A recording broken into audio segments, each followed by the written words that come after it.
Assalamualaikum warahmatullahi wabarakatuh. Kembali lagi di channel Berita Mistis. Untuk kisah kali ini ada sebuah kisah yang diambil dari Facebook, dari tulisannya akun yang bernama Ramdan Nahdi. Dan untuk kisah yang akan saya bawakan kali ini yaitu sebuah kisah yang berjudul Riana, Lepaskan Tali di Leherku.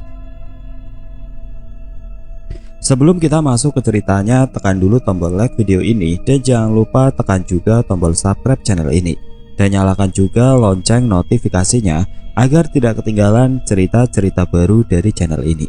Dan bagi teman-teman yang ingin membaca langsung ceritanya, nanti silahkan saja kunjungi linknya yang nanti akan saya sertakan di kolom deskripsi. Dan seperti apa untuk kisah kali ini? Langsung saja kita simak berikut ini.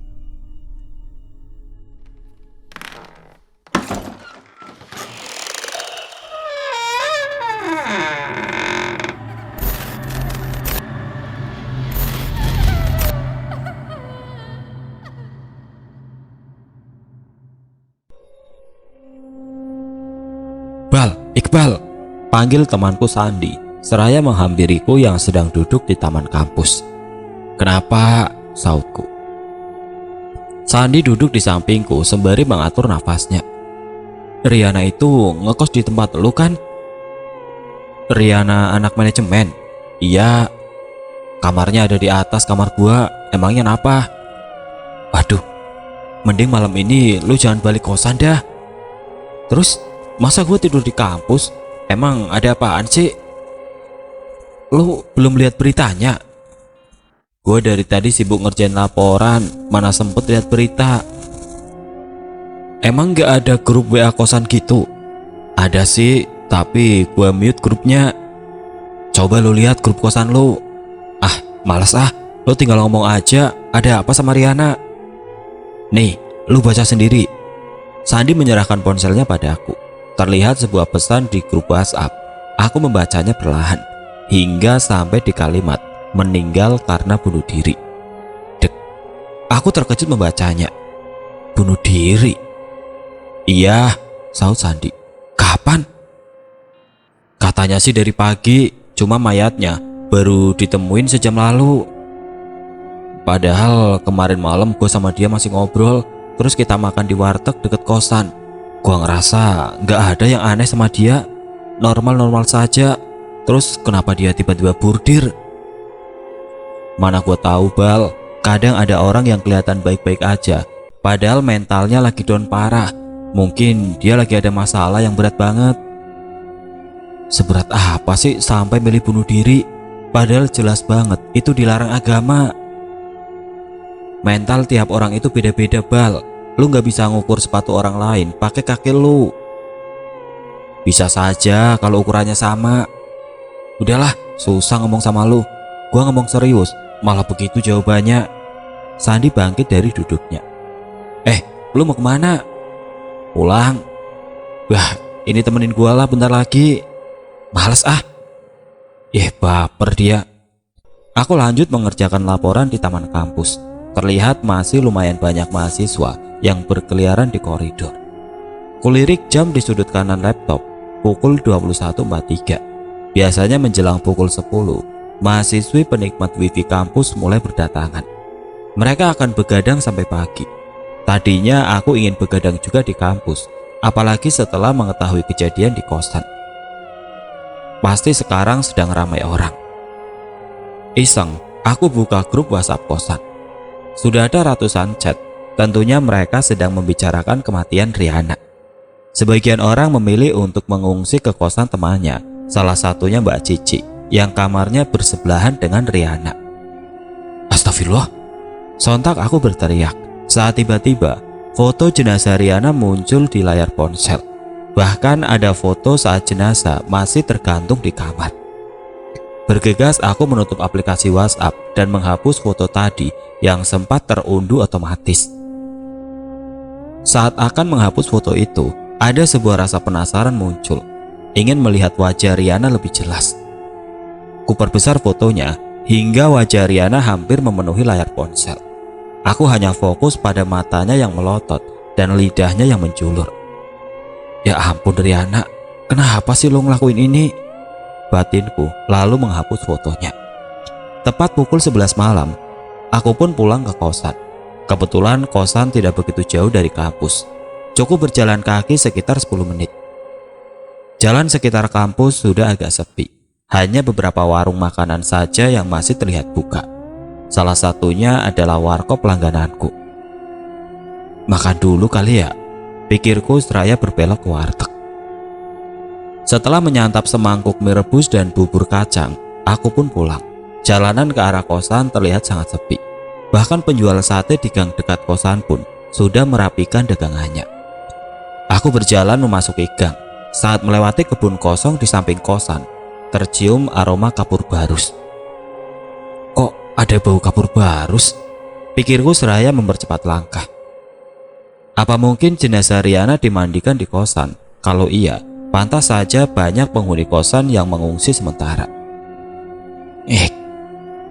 Bunyi deritan pintu pagar saat aku membukanya. Seketika itu aroma kapur barus semakin menyengat. Ditambah bulu kuduk yang meremang saat aku sedang membuka pintu depan. Kret, kret. Pintu terbuka. Tidak ada satupun orang yang terlihat. Ruang tamu yang biasanya ramai kini kosong dan lampunya gelap. Aku melangkah menuju lorong. Semua pintu kamar kos di lantai 1 tertutup rapat, sunyi. Tidak terdengar suara musik atau orang mengobrol sedikit pun. Aneh rasanya jika mereka semua sudah tidur. Kamarku terletak agak ujung, tepatnya di samping tangga menuju lantai 2. Lantai 2 merupakan kamar khusus wanita, sedangkan lantai 1 khusus pria. Penghuni kamar lantai 1 tidak diizinkan untuk naik ke lantai 2, terkecuali ada sesuatu yang mendesak atau gawat darurat. Itu pun harus ditemani penjaga kosan. Pet, aku memanggil Petra, penghuni kamar di sampingku, kamar pojok. Udah tidur lo? Tanyaku. Tidak ada jawaban. Ku coba membuka pintunya, ternyata terkunci. Tumben amat udah tidur, gumamku seraya berjalan ke kamarku. Di dalam kamar aku menyempatkan waktu untuk memeriksa laporan. Tepat pukul 1 malam, baru pergi tidur. Tok tok.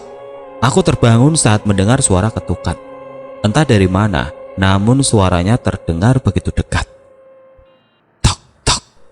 Suara itu kembali terdengar. Ah, ganggu aja dah.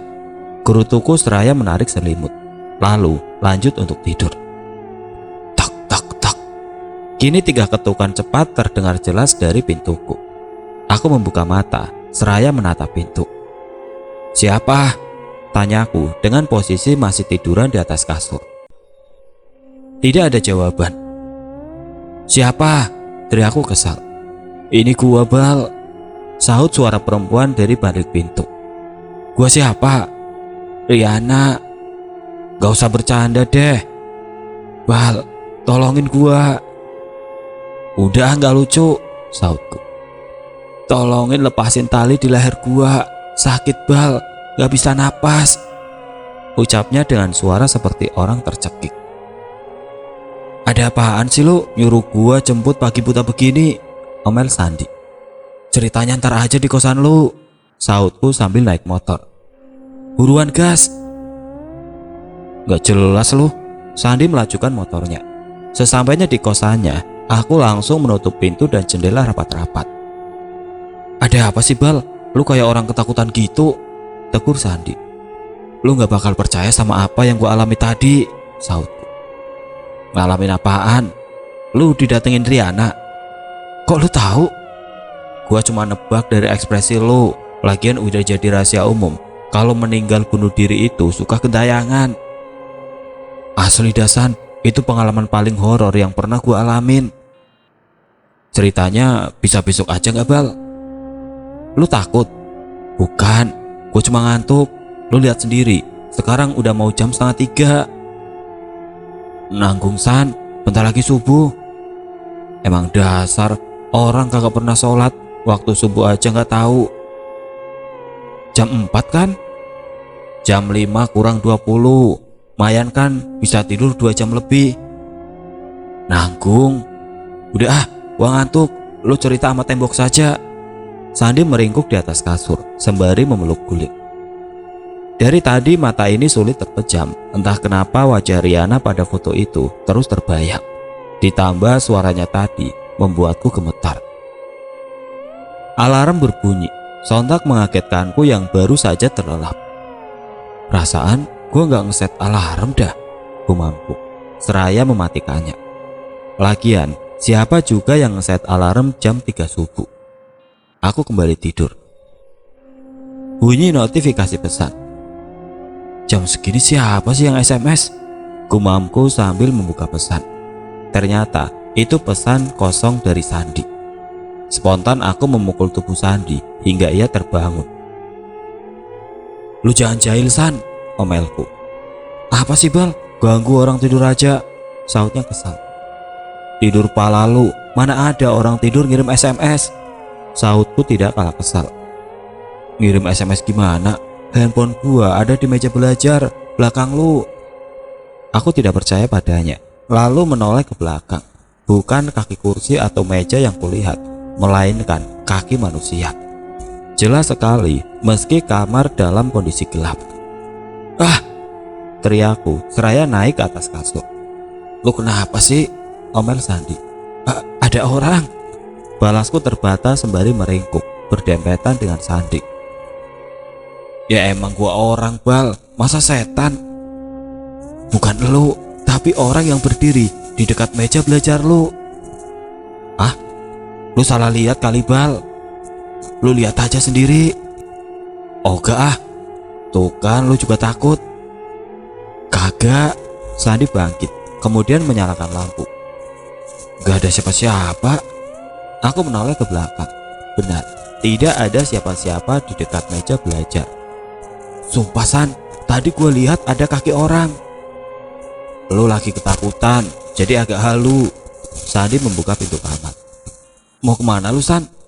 Kamar mandi, sautnya seraya berjalan keluar. Ikut.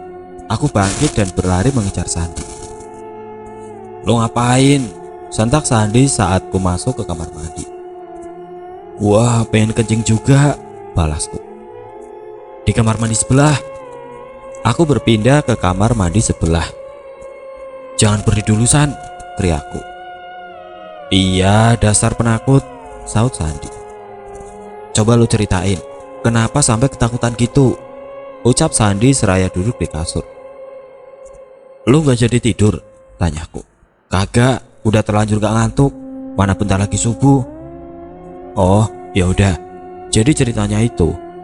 Aku menceritakan sampai Riana mengetuk pintu dan bilang, tolong lepaskan tali di leherku. Ucapku seraya menirukan gaya suaranya. Lu yakin itu Riana? Yakin San, gue masih apal banget suaranya. Terus terdengar suara tangisan dari luar. Dan saat itu juga aku langsung bersembunyi di balik selimut dan menutup telinga dengan bantal. Suara tangisannya itu menghilang, berganti dengan suara.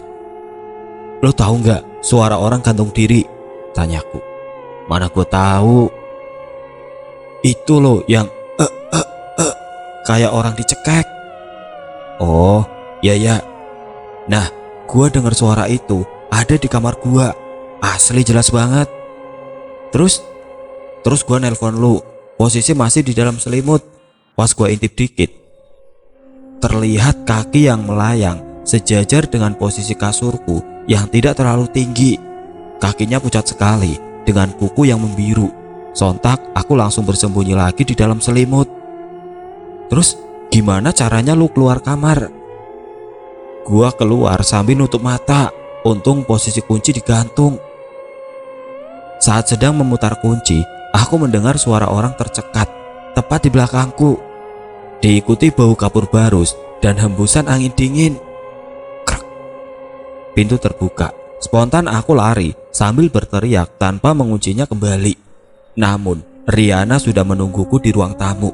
Dari ekor mata, jelas sekali ia sedang duduk di sofa sambil menoleh padaku. Tolong gua Bal, ucapnya lirik. Sebelum aku keluar dari kosan dan berlari sekencang mungkin ke depan gang.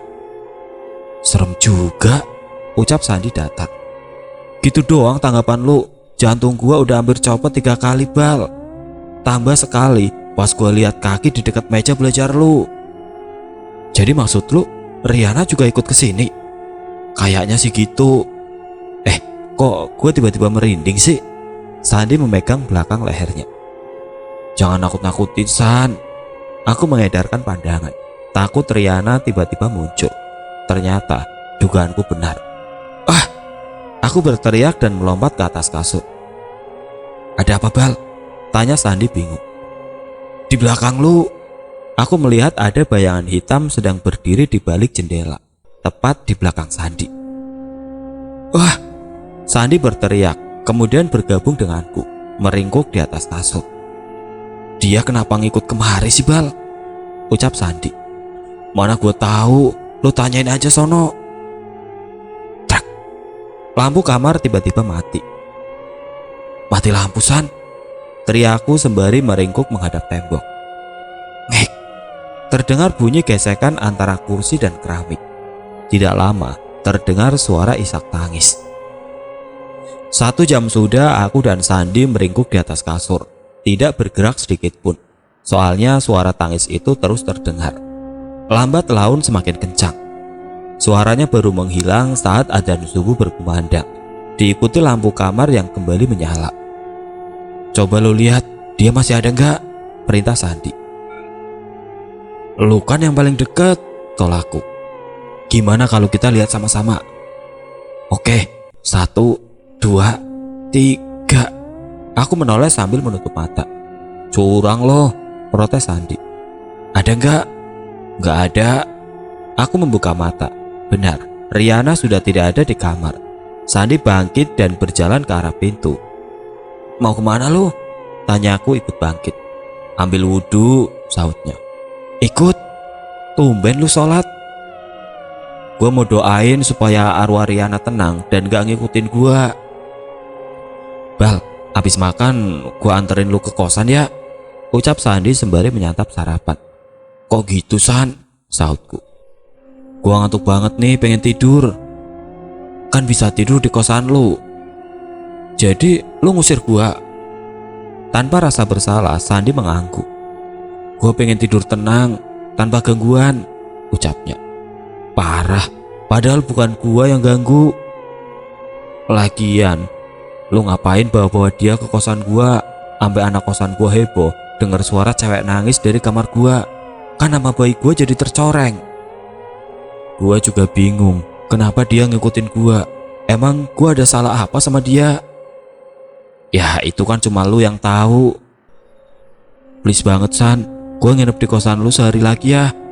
Aku memohon dengan wajah memelas. Enggak. Ntar kalau dia muncul terus nangis, gua selotip mulutnya. Lu lihat bayangannya aja langsung nemplok di tembok. Sok-sokan mau selotip mulutnya. Pokoknya gua bakal antar lu balik. Titik. Jadi segitu aja pertemanan kita. Iya. Oke, fine. Aku bangkit dan berjalan keluar warung. Lu mau kemana? Tegur Sandi. Napa? Lu berubah pikiran? Kagak, bayar dulu. Bangetan emang lu. Ku lempar selembar uang Rp10.000, kemudian berjalan menuju kosan. Entah harus menginap di kosan siapa lagi malam ini. Sudah ku coba bertanya ke beberapa teman, tapi semuanya menolak. Apa kabar Riana yang ketayangan sudah tersebar begitu cepat? Krek. Ku buka pintu kosan. Bal, panggil Petra sambil bersembunyi di balik pintu kamarnya. Apaan, Pet? Tanyaku. Gua mau ngomong sesuatu. Ngomong aja langsung, mata gua udah sekarat banget nih. Lu semalam kagak bisa tidur juga? Iya, sama gua juga. Terus lu mau ngajak gua tidur bareng? Ya kagak, semalam lu kenapa teriak? Mana sambil banting pintu pula. Ada yang ganggu? Si Anu. Petra mengangkat alis sambil menoleh ke atas. Aku tahu maksudnya. Iya. Kayaknya semua anak bawah kena deh. Semalam semua pintu kamar diketok. Tapi gue salut sama lu, Bal. Berani buka pintu terus keluar. Gue aja semalam gak berani bangun dari kasur. Padahal semalam gue udah manggil lu, tapi lu kagak nyaut.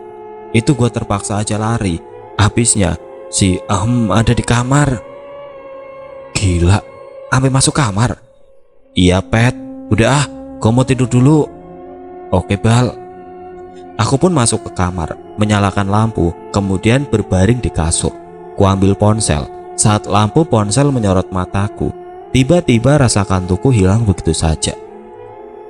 Sudah menonton puluhan video ASMR, tapi tidak berpengaruh. Ku tatap jam di layar ponsel, pukul setengah 10 pagi. Tidur Bal, batinku berusaha memberi sugesti. Ponsel sudah aku letakkan di lantai, jendela sudah aku tutup rapat, lampu sudah kumatikan. Kini hanya tinggal menguatkan niat untuk tidur, sembari menutup mata dan mengatur nafas. Aku bangun dengan kondisi kamar yang begitu gelap. Dengan mata setengah terbuka, kulirik ke arah jendela. Sudah gelap. Kemudian mengulurkan tangan untuk mengambil ponsel. Jam 7 malam, batinku saat melihat jam. Seketika itu aku bangkit dan menyalakan lampu. Jujur, aku masih trauma berada di kamar yang gelap saat malam tiba. Dengan kepala sedikit pusing, aku berjalan ke kamar mandi untuk mandi. Namun niat awal itu berubah. Lebih memilih untuk membasuh wajah saja. Bruk, bruk. Terdengar suara dari kamar Petra. Aku pun melangkah keluar kamar. Lorong depan kamar terlihat agak gelap. Hanya sedikit kamar saja yang menyalakan lampu kamarnya. Bruk, bruk. Pet, panggilku sambil mengetuk kamarnya. Lalu berusaha membuka pintu. Ternyata pintunya dikunci. Ku ambil ponsel di kamar, lalu menelpon Petra. Pet, lu di mana? Tanyaku saat sambungan telepon terhubung. Gua di kampus, balasnya. Ada orang di kamar lu? Kagak, emang kenapa? Gua denger suara gedebuk dari kamar lu. Ah, lu jangan bercanda. Sumpah nggak ada siapa-siapa di kamar gua. Ya udah, paling si entu. Jangan nakutin gua lah, Bal. Ku tutup telepon. Ini pasti ulah Riana. Ketika namanya terlintas di pikiran, aku langsung merinding. Kuedarkan pandangan, khawatir ia tiba-tiba muncul. Buru-buru ku ambil tas lempang, lalu keluar kamar. Krek, krek. Mataku langsung tertuju pada gagang pintu kamar Petra yang bergerak-gerak. Dengan tangan agak gemetar, ku masukkan kunci pada lubangnya. Susah sekali. Buruan Bal, teriak suara batinku. Kunci terjatuh ke lantai. Krek, krek, krek. Dari ekor mata bagian kiri, terlihat gagang pintu itu bergerak semakin cepat. Sementara dari ekor mata bagian kanan, terlihat lampu tangga yang tiba-tiba mati. Bodoh amat ah, gerutuku seraya mengambil kunci, lalu melangkah ke pintu depan. Bal, panggil suara lirik. Saat ku melalui tangga, sontak aku berlari. Tiba di ujung lorong, terlihat lampu ruang tamu juga mati, sehingga area sekitar pintu depan terlihat begitu gelap. Di sanalah aku melihat ada seseorang sedang berdiri. Dari kejauhan, hanya pakaian putihnya saja yang terlihat. Ri, kalau gua ada salah sama lu, tolong maafin, jangan ikutin gua mulu, ucapku dengan suara lantang sambil menutup mata. Bal, balasnya. Bal, kamu kenapa? Tanya suara yang kukira Riana. Aku membuka mata. Siapa ya? Tanyaku ragu, karena tidak bisa melihat wajahnya dalam kegelapan. Ia berjalan mendekat, lalu menyalakan lampu. Aneh, kosan kok jadi gelap-gelapan gini, keluhnya. Seketika itu hatiku lega. Ternyata ia bukan Riana, melainkan Mbak Cici. Mbak, ngagetin aja, ucapku. Kamu yang ngagetin, ngapain lari-lari di lorong? Lagian Mbak berdiri di sana, saya kira Aku tidak berani menyebut namanya. Riana, kamu diteror juga? Jangan keras-keras ngomongnya Mbak, nanti dia denger. Oh iya. Saya ke kampus dulu Mbak. Pamitku berlalu ke arah pintu. Bal, panggilnya. Iya Mbak, jangan pergi dulu. Boleh temenin Mbak bentar nggak? Temenin kemana Mbak? Tanyaku bingung. Mbak mau ambil baju sama berkas di kamar. Kamar Mbak Cici ini terletak di ujung lorong, tepat di atas kamar Petra. tentunya di samping kamar Riana. Duh Mbak, saya nggak berani naik ke atas. Kamu tunggu di tangga aja, please temenin, Mbak juga takut. Oke deh, aku terpaksa mengiyakan, meski sama-sama takut. Apalagi barusan terdengar suara Riana memanggilku dari arah tangga. Kami pun berjalan ke arah tangga, yang lampunya sudah menyala kembali. Tunggu di sini ya Bal, jangan kemana-mana, pesan Mbak Cici sebelum menaiki tangga. Sambil menunggunya, aku berjalan ke kamar untuk mengunci pintu. Terdengar suara orang bergumam dari dalam kamar. Kali ini aku tidak begitu yakin berasal dari kamar Petra atau kamarku. Yang jelas, bulu kuduk ini sudah meremang. Aku kembali berdiri di dekat tangga. Mbak Cici lama amat, gumamku. Sesekali menoleh ke atas. Kret, kret. Pintu salah satu kamar terbuka. Spontan aku menoleh ke sana. Tidak lama Mas Ilham yang kamarnya berada di tengah muncul. Ngapain berdiri di sana Bal? Tanyanya sembari mengunci pintu. Nunggu Mbak Cici, sautku. Loh, bukannya rata-rata penghuni kamar atas lagi pada ngungsi? Iya, tapi tadi Mbak Cici baru pulang. Katanya mau ambil baju sama berkas gitu. Cici beneran apa bohongan? Mbak Cici beneran lah Mas, orang tadi saya ngobrol kok. Oh, takutnya kayak Supri ketemu sama yang bohongan. Yang bohongan gimana Mas? Ada yang nyamar gitulah, kan kondisi kosan lagi horor gini. Duh, saya jadi merinding Mas. Mas Ilham tertawa. Ya udah, gua keluar dulu, lapar. Oke Mas, sautku. Kemudian melirik ke tangga. Seketika muncul keraguan kalau yang tadi itu Mbak Cici asli. Ah, gua yakin itu asli, batinku. Tetap menunggunya turun. Sudah lebih dari 10 menit Mbak Cici belum juga turun. Ingin rasanya mengecek ke atas, tapi takut ketahuan penjaga kos. Bruk, terdengar suara pintu dibanting. Tak lama terlihat Mbak Cici menuruni tangga dengan terburu-buru. Ayo Bal, ajaknya dengan wajah panik bercampur takut. Ada apa Mbak? Tanyaku heran. Udah nanti aja ceritanya. Kami pun melangkah cepat keluar kosan. Dari tadi Mbak Cici hanya diam saja. Padahal aku sangat penasaran dengan apa yang terjadi barusan. Mbak tadi lari kenapa? Tanyaku. Riana. Dia nampakin diri. Enggak, cuma Mbak dengar ada suara cewek nangis di kamar Riana. Terus pas Mbak mau keluar, pintunya tiba-tiba gak bisa dibuka. Pantesan lama turunnya.